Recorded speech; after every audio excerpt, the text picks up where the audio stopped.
amala irriba daa'immanii kan ji'a 3 jalqabaa kan jedhu qabadhee deebi'een jira. Daa'imman ji'a 3 jalqabaa haalli irriba isaanii akkamidha? Maatiin maal beekuu qabu? Maal gochuus qabu kan jedhu ilaalla.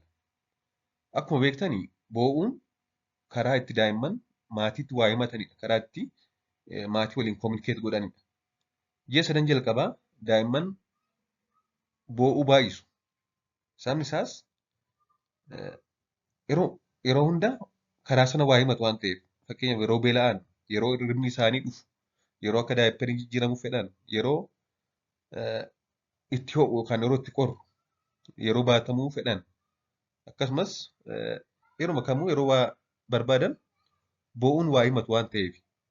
Ji'a 3 jalqabaa daa'imman sa'a dheeraa hanga sa'a 16 kan ta'u hirribaan haa dabarsan malee hirribni isaanii ciccitaa yookaan walitti fufinsaan sa'a gabaabduu bichaa kan rafanidha. Sa'a 24 keessatti yeroo dheeraa rafu yoo walitti daane hanga sa'a 16 rafuu danda'u.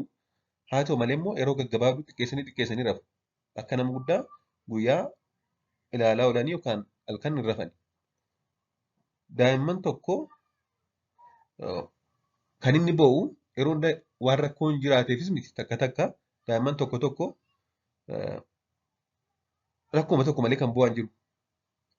Daa'imni tokko giddu galeessaan hanga naannoo ji'a 4tti guyyaatti hanga sa'a 3 illee boo'uu danda'a. Umuriin isaanii keessatti daa'imman kan isaan sa'a dheeraa boo'an naannoo 7 hanga 8dha.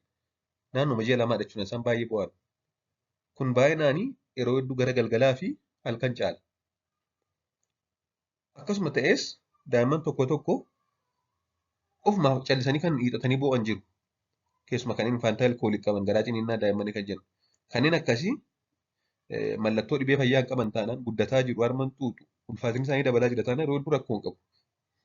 Mee amma waa'ee amala hirriba isaanii kan ji'a 3 jalqabaa ilaallu maatiinis maal beekuu maal gochuu qabu kan jedhu taaseen. Yeroo hedduu haalli hirriba daa'immanii kan umurii ji'a 3 jalqabaa kan boqonnaa hin qabne, kan walitti fufinsa hin qabnee fi maatiif rakkisaa kan ta'edha. Egaa akkuma beektanii hawaasni keenya maalidha? Haati daa'imaa guyyaa daa'ima ishee wajjin rafuu qabdi malee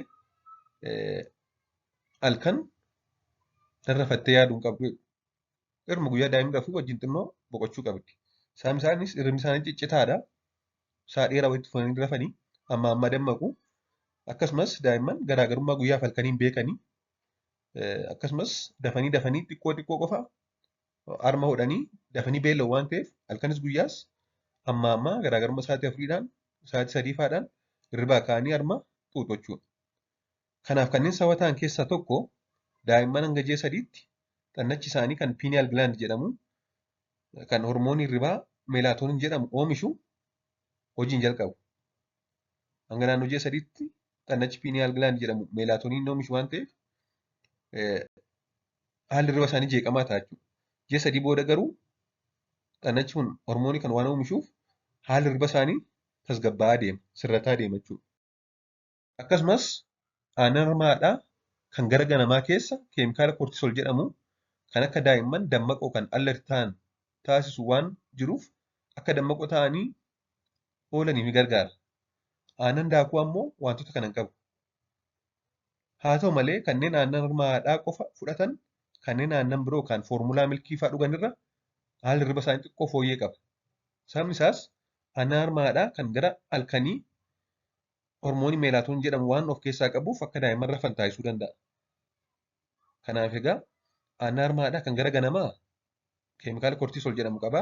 Daa'imman guyyaa akka isaan niquu ta'anii oolan taasisaa. Kan halkanii immoo hormoonii meelaatoon jedhamu kan akka isaan rafan taasisu waan of keessaa qabuuf daa'imman aannan xaasaa yookaan foormulaa milkii dhuganirra kanneen harma haadhaa qofa fayyadamantu xiqqoo haalli hirriba isaanii tasgabbii qaba halkan.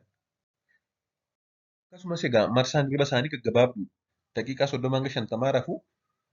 Kun immoo yeroo aktiif siliippii fi yeroo diip siliippii qaba. Yeroo aktiif siliippii hin sosocho'uu, sagalee ta'e dhageessisuu, hin arganuu fa'aa takka akkasumas ija fa'aa darbee xiqqoo ni banatu waanuma dammaqan fakkaatu.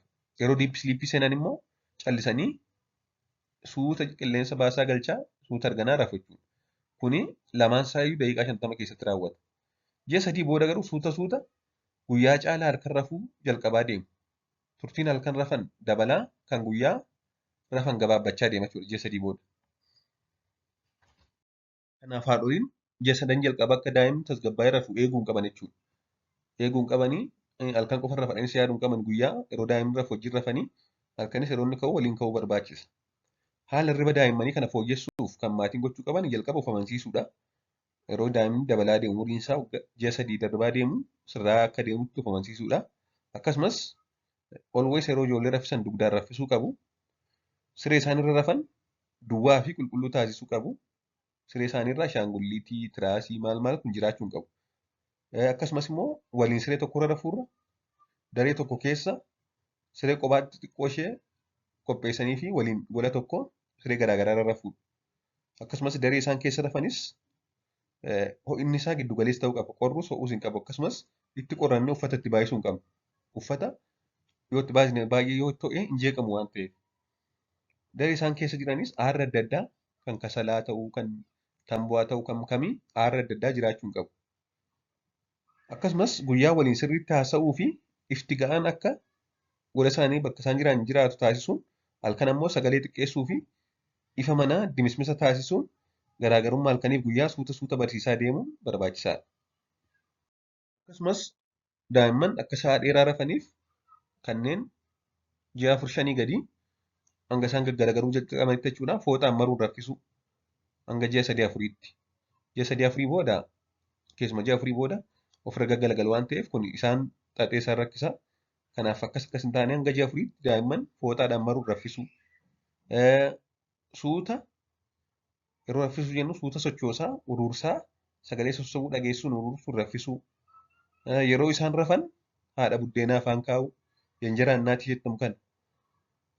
Ji'a tokko booda yeroo daa'imman rafan yoo isaan hin jaallatu ta'e ishee kana afaan kaa'u, ishee kana xuuxaa akka dafee hirribni isaanii isaan fudhatu taasisa jechuudha.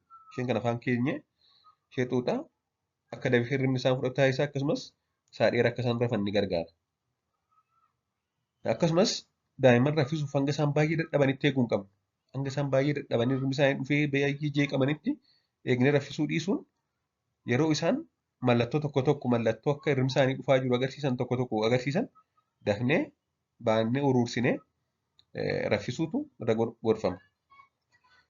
Akkasumas daa'imman akka isaan beela'anii amma hirribaan kaanes garaagarummaa sa'a 2-3 bakkuma isaan ciisanitti illee haa ta'u harma hoosisuun sababa beelaaf akka hirribni isaanii hin jeeqamne taasisuun barbaachisaadha.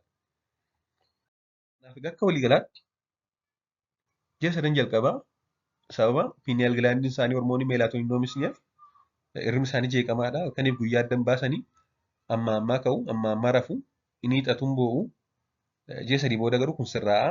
Ijoolleen moor halkan guyyaa dhiistee halkan rafuutti kaate jechuudha ji'a sadii booda. Egaa kana maatiin ajjistuuf godhanii haa ta'u kana noormaali akka ta'etti of amansiistee akka inni yeroo muraasa booddee sirraa bartee daa'ima ishee kunuunsuun barbaachisaadha. Galatooma turtii gaarii.